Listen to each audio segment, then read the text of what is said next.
Welcome back to Bazooka Kickboxing. In today's episode, you're gonna learn how to land your knees more effectively. Your arms might be long, your legs are long, but your shortest weapon is your knees. How do you close that distance to land them effectively? You'll find out soon.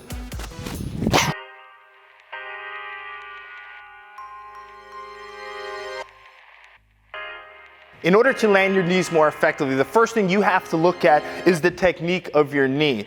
And some small little changes can make a big difference to how impactful your knees are. Okay, the first little tip I'm gonna give you is having your heel tucked to your butt. A big mistake that people make is when they knee, they like to keep this foot hanging down, which kind of makes more like a flat knee. In order to make that knee sharp and be able to penetrate the stomach, hit the solar plexus, by tucking your heel to your butt, it sharpens the knee. It makes a point to the weapon, right? So again, heel to the butt, and I'm gonna step in and come through to the target. Okay? Now the second technique is having you on the ball of this foot. What happens is if you stay heavy on this foot, it's really hard for me to counterbalance my weight. So ideally, I want to hit the solar plexus, right? So I have to drive my knee forward. So a good way to show it is if Matt's this way, if I keep flat on this foot and I knee, I end up falling forward because I don't have that counterbalance. That's why I get up on this calf. So now when I knee, you can see my knee pushing forward, and I can come back, okay? Now, if I want to knee to the head, there's a slight difference. Then I can put my heel to the ground. Now the path of my knee, you'll see shoot up. Now when I go on the ball of my foot, it goes forward. Okay, so those are quick, subtle changes if you want to go knee to the head or you want to go knee forward. Okay, little subtle changes. But the key to a good knee is try to return to your stance, unless you're falling into the clinch or you have a strategy set up after that. But it's really important to be able to knee, counterbalance, and return to your stance. Okay, I'm going to focus on the knees coming forward just to show you that I'm looking for my heel to my butt and counterbalance by getting on that calf. Okay, now that's from my feet. One quick tip from the hands, I don't want to keep my hands planted here because you're going to notice in the sparring drills that we do, you really have to control your opponent's hands in order to get those knees on the inside. Remember, my knee's shorter than the punch, so I have to close my distance, which means punches can hit me. So by having my hands here reaching, whether I'm grabbing the neck, a lot of people, coaches, you'll say, grab the head, pull it in. It's just showing that you need to use the arms to be able to get more hip into the knee.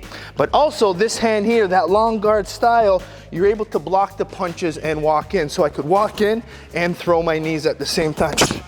So keeping your hands nice and high. I don't want to see them over here or hands down because again, this is a more advanced knee episode, so you're going to want to make sure your hands are nice and tight, pushing forward. Okay, same thing with my left knees. Heel to my butt, counterbalance.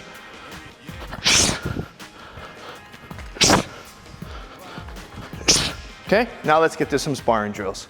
So in order to land your knees more effectively, you have to be able to control the distance and your opponent's hands.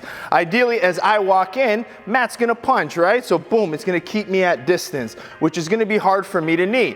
And a good timing for the knee is I go to knee and he throws his punches, boom. It throws me off balance, makes it really hard for me, and you see a lot of knockouts happen that way. So how do I land that more effectively? That's where I talk about using and controlling the hands. Okay, so an easy strategy, which I really like to teach, is getting my opponent to shell up.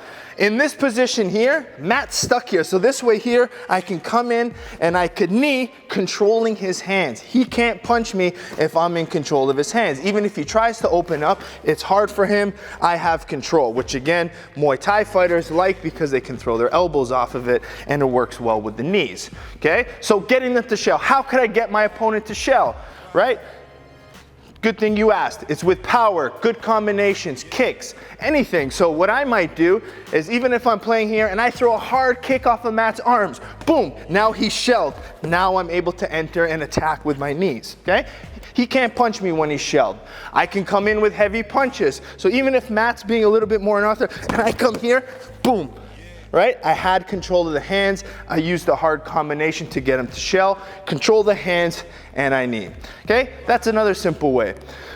The more difficult way is where you need confidence in your defense. So as Matt punches now, I can use a shell, I can use my parry, but I have to close distance. So an easy way, which I like to do, is I like to give my opponent or my partner a simple combination, so it's not scary to block the punches. Okay, so we're just gonna go with a simple 1, 2, 3. Okay, jab, cross, hook. So I could parry, parry, boom. Now I enter off the hooks and I control the hands. So I walked my way in. So even if Matt gives a hard punches, I can control, walk in. Again, and I walk in and I'm able to land my knees effectively without getting hit with any punches, okay? And you can see when I'm inside, I have control of the head. This arm is pinned and I'm holding onto this arm, right? So he can't punch me. That is the key, okay? So now what Matt's gonna do is he's just gonna throw some punches. I'm gonna walk in and I'm gonna throw my knees, okay? Nice and hard.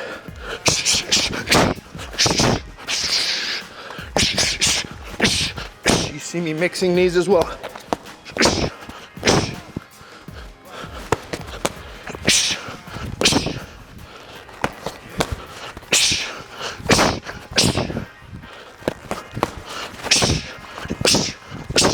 Okay, switch.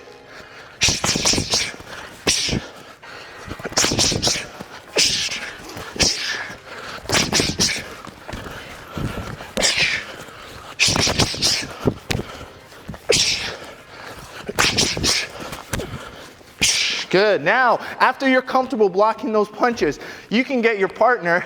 This would be more of a professional drill. Matt can throw any hands he wants. I have to get inside.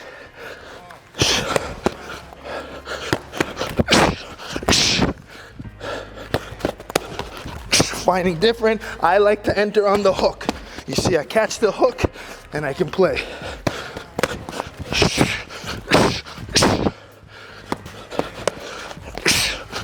Switch.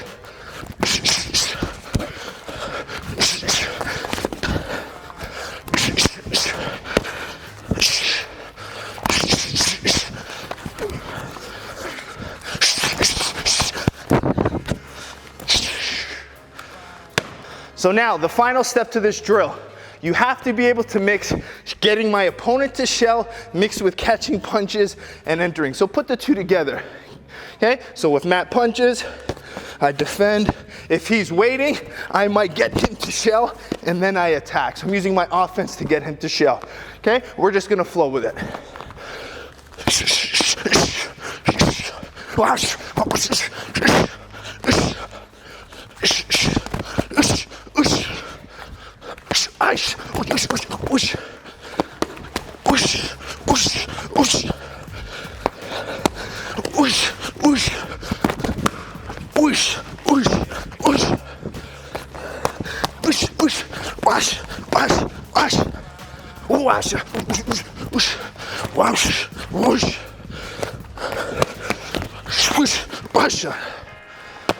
There's so many different ways that you can land your knees. Got to play around with them, but the real key is getting to control your opponent's hands. If you're going to walk in from outside to get into mid-range, into that clinch to throw your knees, you got to be able to defend those punches. That's why using the concept of using a combination to get your opponent to shell up so you can enter, that's a safe way. As they're punching, controlling their hands to get inside to knee, that's another safe way to do it. You got to play and find different ways that you can enter. I really like using my front kicks as well. It's a very safe, more Muay Thai approach way to get those knees, okay? And especially when you're in the clinch, you got to be able to open up, try to find those effective knees, which will be a video down the road. Okay, so if you keep liking these videos, make sure you like, subscribe, share with your friends, and keep growing the Bazooka Squad and keep growing the channel.